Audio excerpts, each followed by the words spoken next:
about interoperability, and I'd always thought that interoperability was obviously a good thing until people in the AV world started asking, why do I want that? So I'm not expecting many people to have a revelation moment, but that's why we're doing that. Something that's going to nudge people into the, oh yeah, it's a good idea. Change it from a could have to a must have. As we go, keep in mind that if you're doing, unless you're doing a greenfield installation, interoperability is something that's going to happen step by step. It's going to build up, but it's got to be part of the master plan. Step by step is fine, as we all know. Yeah, every journey starts with the first step, but this is a journey that's been walked before by ST2110, so this is nothing new. So we'll be travelling past the as we go through through Amsterdam, one of the foremost diamond centres in the world.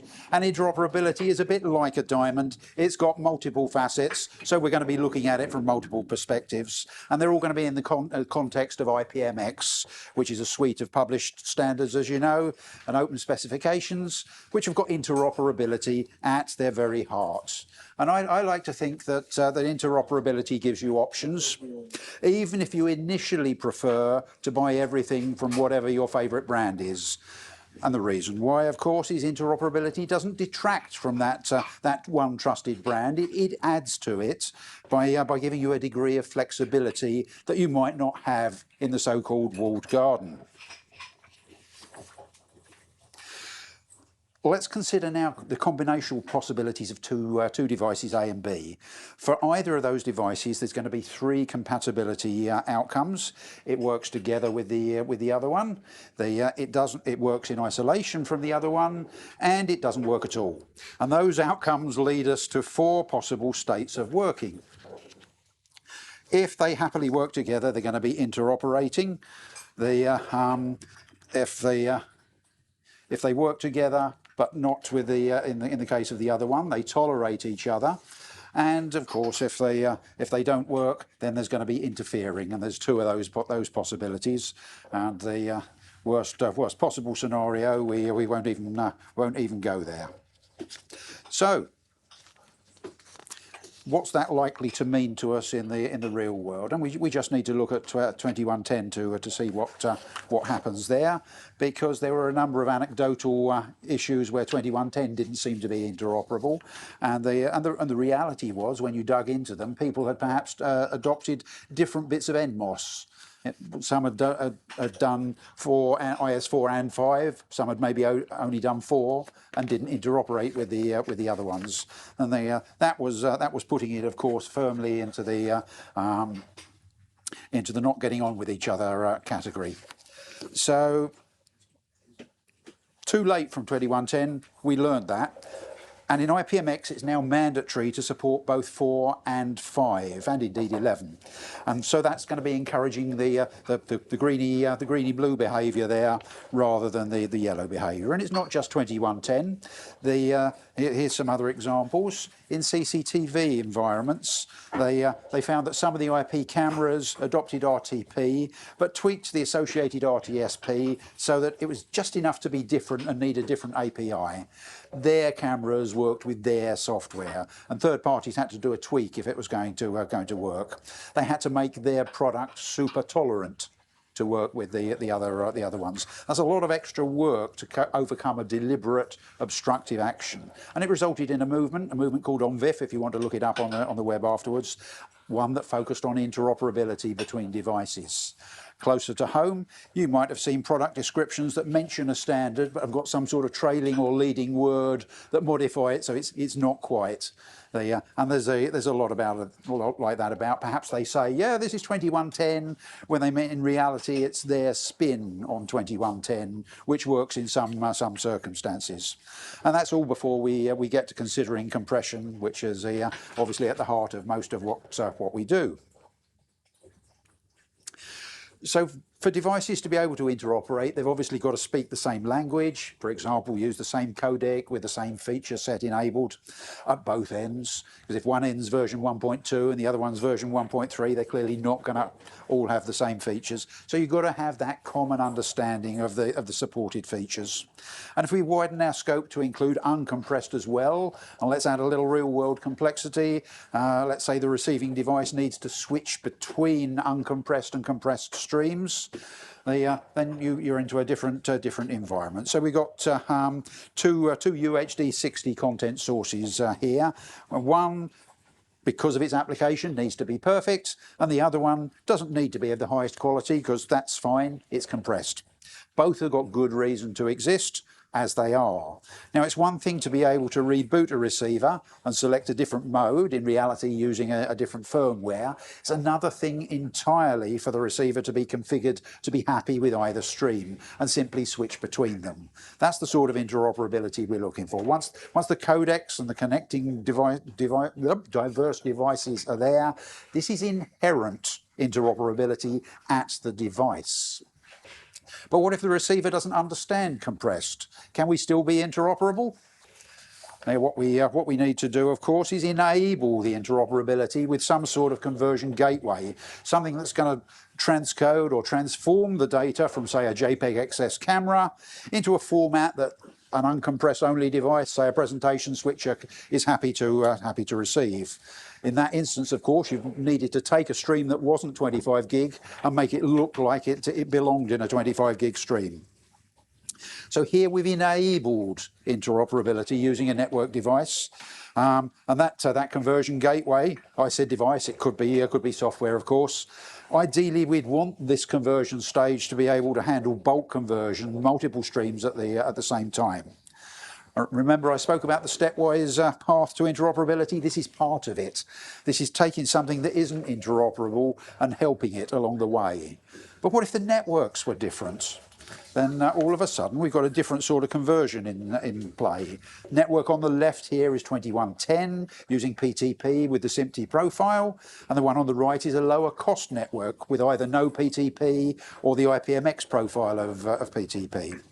Sources and receivers are all uncompressed here, so the devices at their level are already interoperable.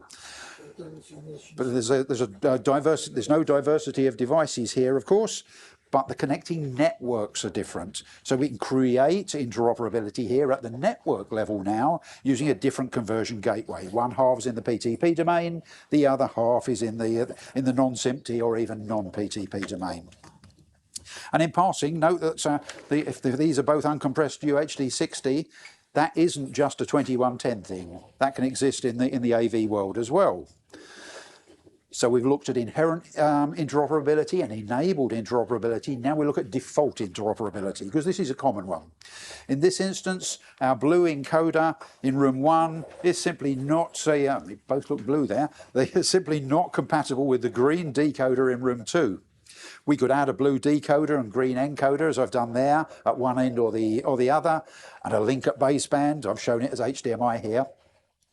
It could have been SDI, of course, or some other. This is default interoperability. It always works, but it comes with some drawbacks. And one is that it forces consecutive processing, compression after compression. And with the wrong codecs, that approach can quickly go wrong. With the right codecs, it's no problem. More obvious drawback is that if you have more hardware in the rack. There are now 4 codec devices here to do a job that needs 2. Increased purchase costs, increased operation costs, increased points of failure, increased space use, increased spares holding, and so it goes. What are we saying? We're saying design for interoperability as far as the end user if you can. Keep the workflow in the network if you can. Scale. Now this applies if you've got diverse classes of equipment, diverse types of assets or rooms.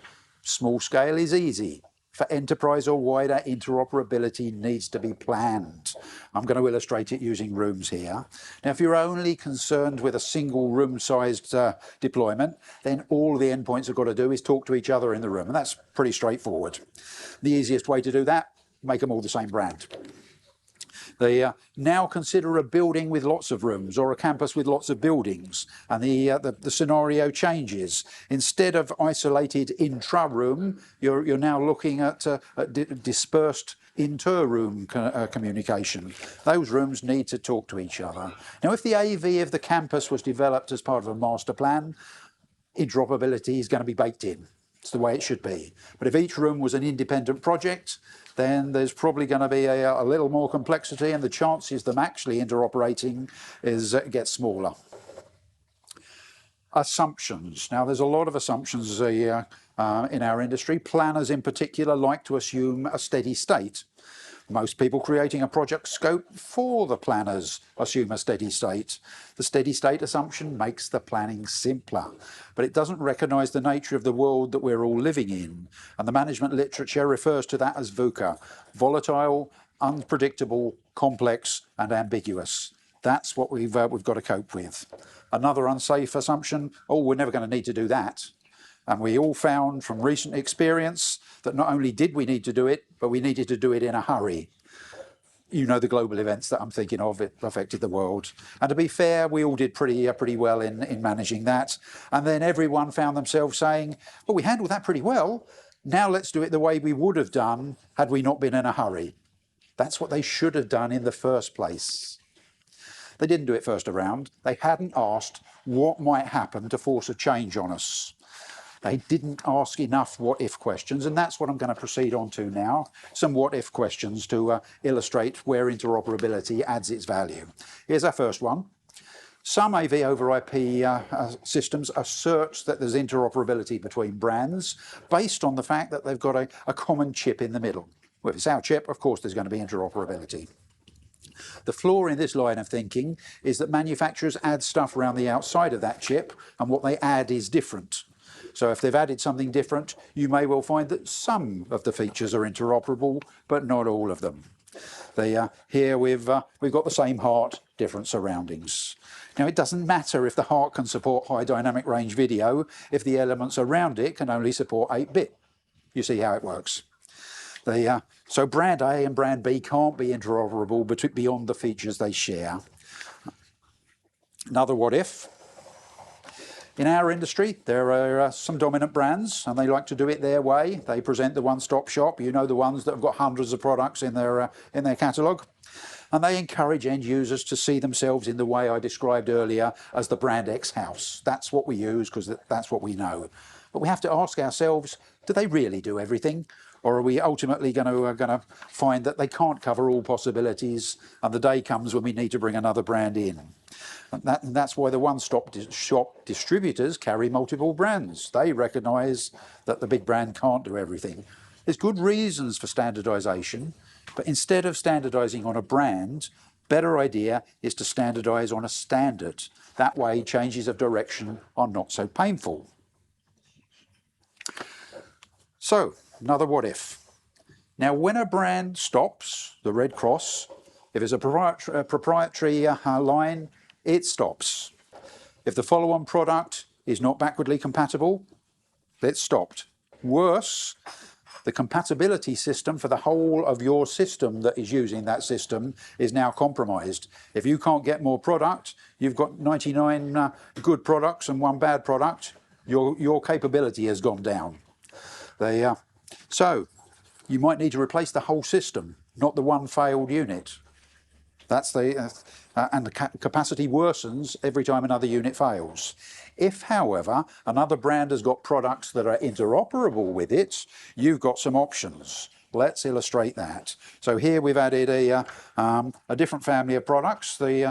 These two, yeah, they could have been bought at the same time. That one did the job, it was proprietary. That one would have done the same job, it was interoperable. No difference at the moment. The difference comes when you get to the end of the life.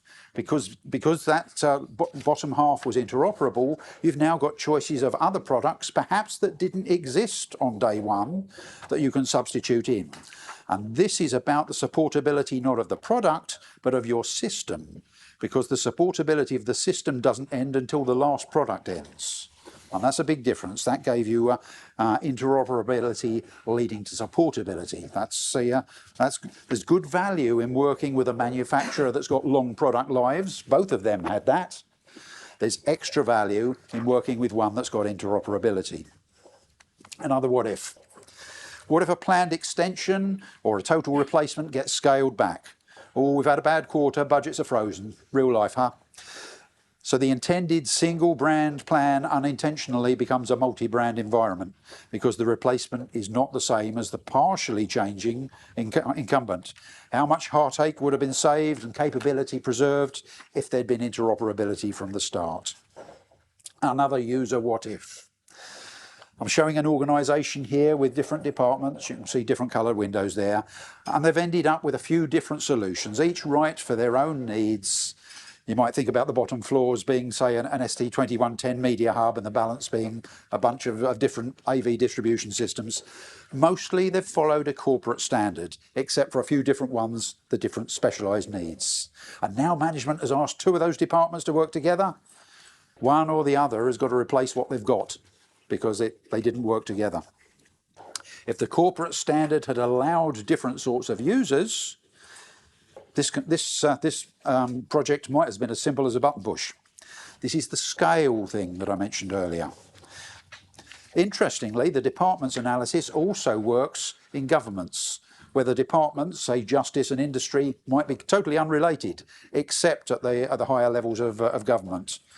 And if ministries change, now you want employment and pensions to work together, one of them's going to have to change. Would have been a whole lot better if they were interoperable. This image is the same as the last image because the kit is the same in this environment, but the what-if question's different.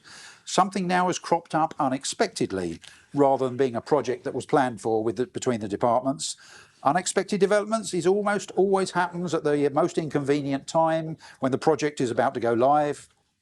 Quicker solution, borrow something from your neighbour.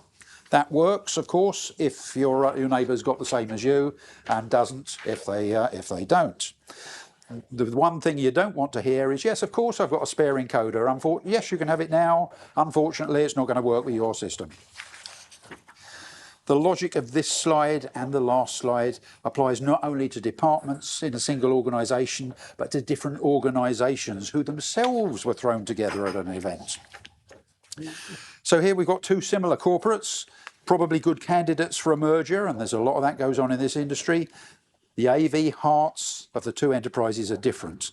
The AV over IP needs aligning. This is destined to be a cost of merger, just like merging the IT, unless interoperability happens. Now, I bet you can all hear both of the AV managers in those organisations saying, not my job to plan for decisions in another organisation, not my budget, not my problem. Here's the thing, for one of those AV managers after the merger, it is going to be their problem. The what-ifs keep on coming. It's almost inevitable that plans change. Sometimes needs change. Sometimes they change during the planning phase. It's not unheard of it to change during the implementation phase. But it's much easier and quicker to handle the impact of the change if the system architect doesn't have to start again with a completely new system. If interoperability had been considered from the start with their network-based design, the platform and the core can stay the same, and a change of user needs is simply addressed. I mentioned global needs earlier. What ifs happen globally too. They can unravel the best of plans. We've all seen fires, earthquakes, tsunamis closing factories, ships stuck in canals, global pandemics stopping movement of components in and finished goods out. We know it happens. Without warning, you can't get what you wanted. ETA's gone out to 18 months. It happens. It's not the manufacturer's fault, but they can't deliver. Now, wouldn't you want interoperability with something that you actually could get? Of course you would. That's what keeps you in business. Another what if. What if there's a failure? When a tech goes out to a fault, they systematically work through the system to try and isolate it. And then they start substituting, first cables and then boxes. And it's much faster and easier to do that if you haven't got to find the exact same box, if you can use something from the same class that's interoperable with it. This interoperability is called design for support. It's a really good idea, and it comes with interoperability. So we've seen a lot of what ifs.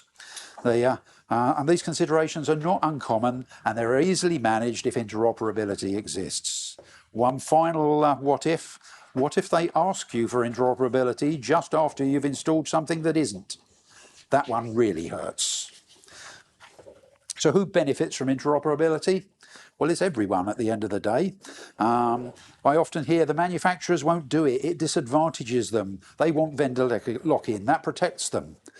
ST2110 gives us 8 years of experience of the fact that manufacturers do work with each other and can make interoperability work. Why do they do it? They bring more products to market faster. They make more diverse products, not having to consider a new ecosystem every time. They can exploit volume for a larger market to develop for a smaller related market. The manufacturers can make complementary products without engaging in partnerships. And all of these other folks all benefit too. All right through to the channel. Who loses? It's the people who wanted to keep the system all for them. So if interoperability is seen to have immediate uses, it's part of the operational definition from the get-go, and the true value of it, of course, only becomes apparent later. It's then that the if-onlys and the we didn't expect observation are made and found to be true, but of no consolation. Nobody championed interoperability from the outset. Too late, they realised it was important. As I've been talking, you've read their words. They're my words. Are they valid?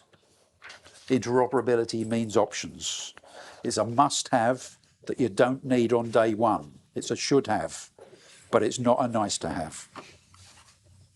Time for questions?